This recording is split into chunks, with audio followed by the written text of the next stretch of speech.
नमस्कार, आप देख रहे हैं आक्रमण। मैं हूं आपके साथ विवेक शांडिल्य। ईरान और अमेरिका के बीच जंग की अब उस मुकाम पर पहुंच चुकी है जहां वापसी का कोई रास्ता नहीं है। अमेरिकी बमों ने तेहरान से लेकर शिराज तक को दहला दिया है। लेकिन रुकिए, क्या यह जंग सिर्फ और सिर्फ ईरान की सैन्य ताकत को कुचलने के लिए है, या फिर इस बारूद के धुएं के पीछे कोई बहुत बड़ा, बहुत गुप्त और बेहद खतरनाक खेल चल रहा है? खाड़ी के देशों में, अरब दुनिया के सुल्तानों में इस वक्त घबराहट ईरान की तबाही की नहीं है। डर इस बात का है कि अगर इस बार जंग का दायरा बढ़ा तो खाड़ी देशों की सरहदें हमेशा के लिए बदल जाएंगे। इतिहास गवाह है कि जब जब मिडिल ईस्ट की रेत लहूलुहान हुई, तब तब इजराइल का नक्शा बड़ा हुआ। तो क्या ईरान पर हमले की आड़ में ग्रेटर इजराइल का वो गुप्त एजेंडा लागू होने जा रहा है जिसकी चर्चा अब तक बंद कमरों में होती रही?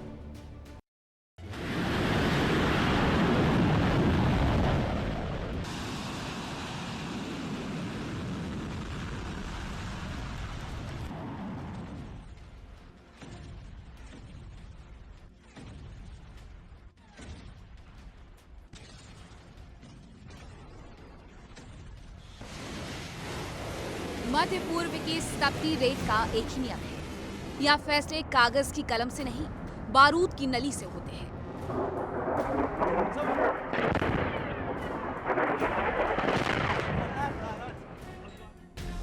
इतिहास गवाह है कि जब भी इस इलाके में तोपों ने आग उगली है, सरहदों की लकीरें छोटी पड़ गई।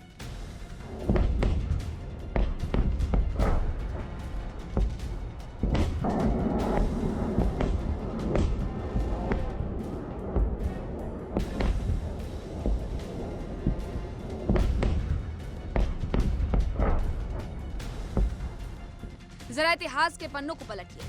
साल 1917, जब पूरा इलाका ब्रिटिश हुकूमत के साए में फिलिस्तीन कहलाता था।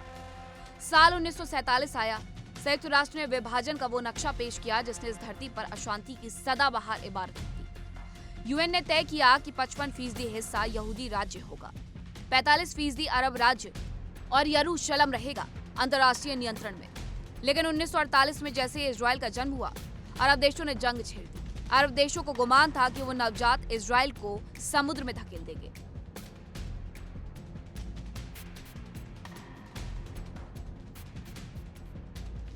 लेकिन जब जंग की धूल थमी तो दुनिया दंग रह गई। इजराइल ने न सिर्फ अपनी रक्षा की, बल्कि संयुक्त राष्ट्र के तय नक्शे से कहीं ज्यादा जमीन पर कब्जा कर लिया। ये इतिहास का वो पहला सबक था जो कहता है मिडिल ईस्ट में जंग सिर्फ मोर्चे पर नहीं, नक्शे पर भी लड़ी जाती है।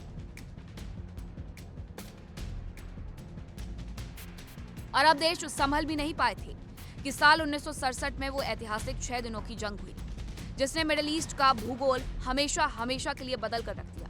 महज 6 दिनों में इजराइल की सेना ने वो कर दिखाया जिसकी किसी ने कल्पना नहीं की थी।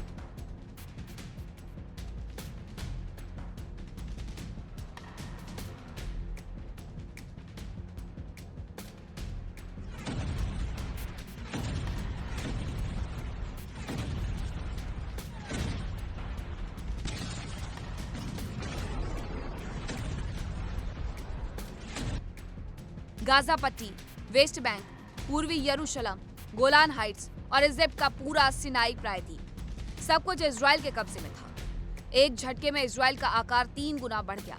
अरब देशों की हेकड़ी हवा हो गई।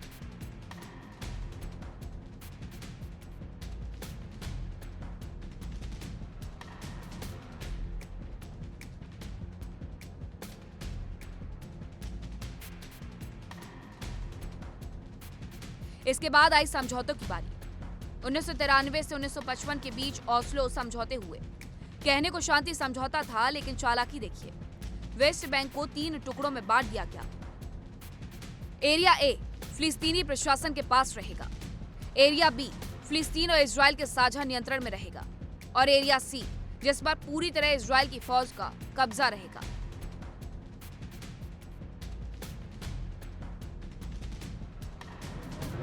यानी कूटनीति के आड़ में भी इजराइल ने जमीन को अपने शिकंजे में कसना कभी बंद नहीं किया।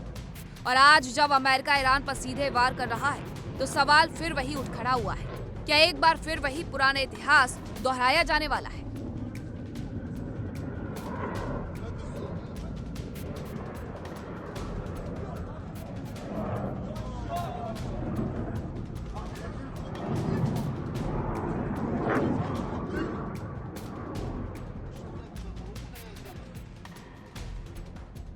आखिर अरब दुनिया में इस वक्त इतनी खलबली क्यों है? क्या सऊदी अरब से लेकर जॉर्डन और इजिप्ट तक के शासकों की रातों की नींद उड़ी हुई है? जवाब है हाल ही में इजराइल में अमेरिकी राजदूत का वो बयान जिसने खाड़ी देशों के सीने में खंजर की तरह काम किया है।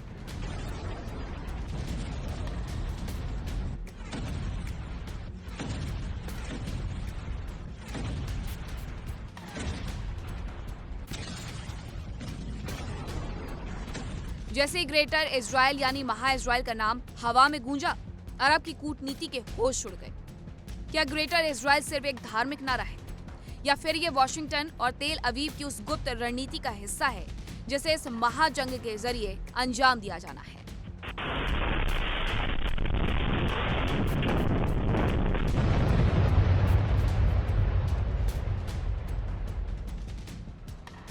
रणनीतिकारों का मानना है कि अगर अमेरिकी हमलों से ईरान घुटनों पर आ गया, अगर ईरान का परमाणु कार्यक्रम और उसकी सैन्य रीढ़ टूट गई, तो खाड़ी में शक्ति का संतुलन हमेशा के लिए बदल जाएगा। ईरान के कमजोर होते ही लेबनान का हिजबुल्ला अनाथ हो जाएगा और यमन की हूती जंग की रेस से बाहर हो जाएंगे।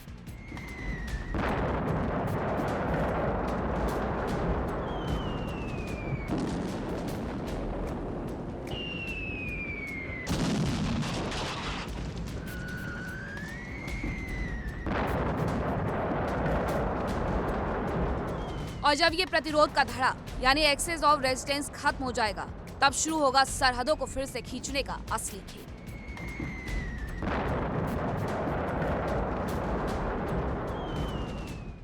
ये एक सोची समझी जुगलबंदी है। एक तरफ व्हाइट हाउस में बैठे डोनाल्ड ट्रंप का ईरान पर सीधा और घातक प्रहार, तो दूसरी तरफ तेल अवीव से बेंजामिन नेतन्याहू का गाजा और लेबनान पर चौतरफा कहर। मिशन एक, बस निशाने अलग अलग हैं।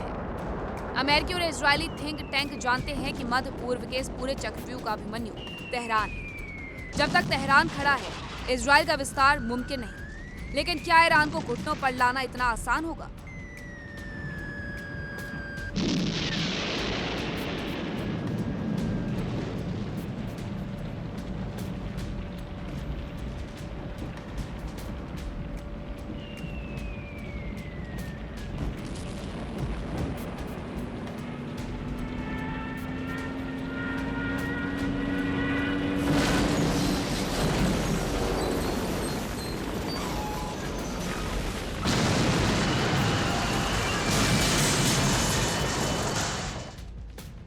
इतिहास गवाह है, ईरान वो योद्धा है जिसने सदियों से फारस की सल्तनत के गौरव को जिंदा रखा है। उसके पास मिसाइलों का वो जखीरा है जो इजराइल और अमेरिकी ठिकानों को राख में तब्दील करने का दम रखता है। ईरान ने साफ चेतावनी दी है, अगर अमेरिका ने अपनी हदें पार की तो ये जंग सिर्फ उसके मुल्क तक सीमित नहीं रहेगी। ये महाविनाशकारी आग पूरे मिडिल ईस्ट को अपने आगोश में ले लेगी।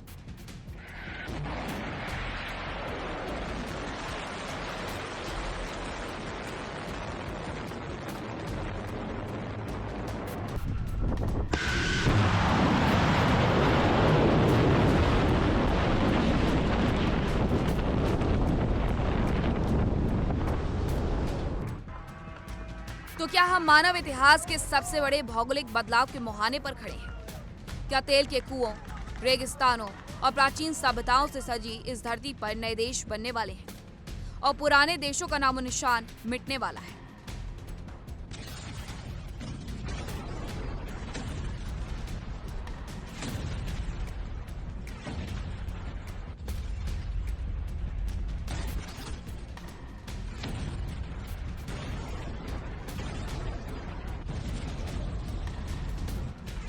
अमेरिकी राजदूत का ग्रेटर इजराइल की तरफ इशारा और ट्रंप की ईरान को तबाह करने की जिद, ये कोई महज सहयोग नहीं है। ये आने वाले उस महा तूफान की दस्तक है जिसकी चपेट में पूरी दुनिया आने वाली है।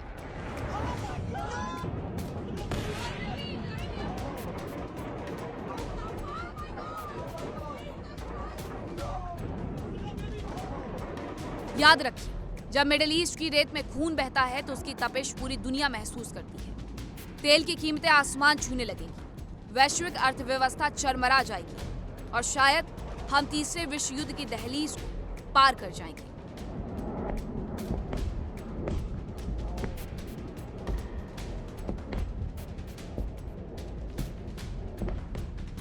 Bureau report, India daily 24/7।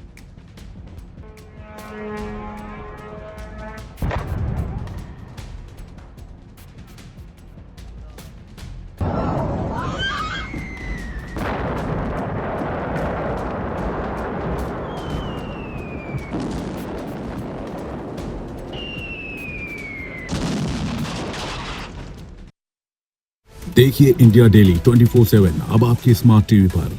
India daily मौजूद है सभी डिजिटल प्लेटफॉर्म पर लाइव और लगातार। इंडिया डेली 24/7 हर दिन राष्ट्र को समर्पित।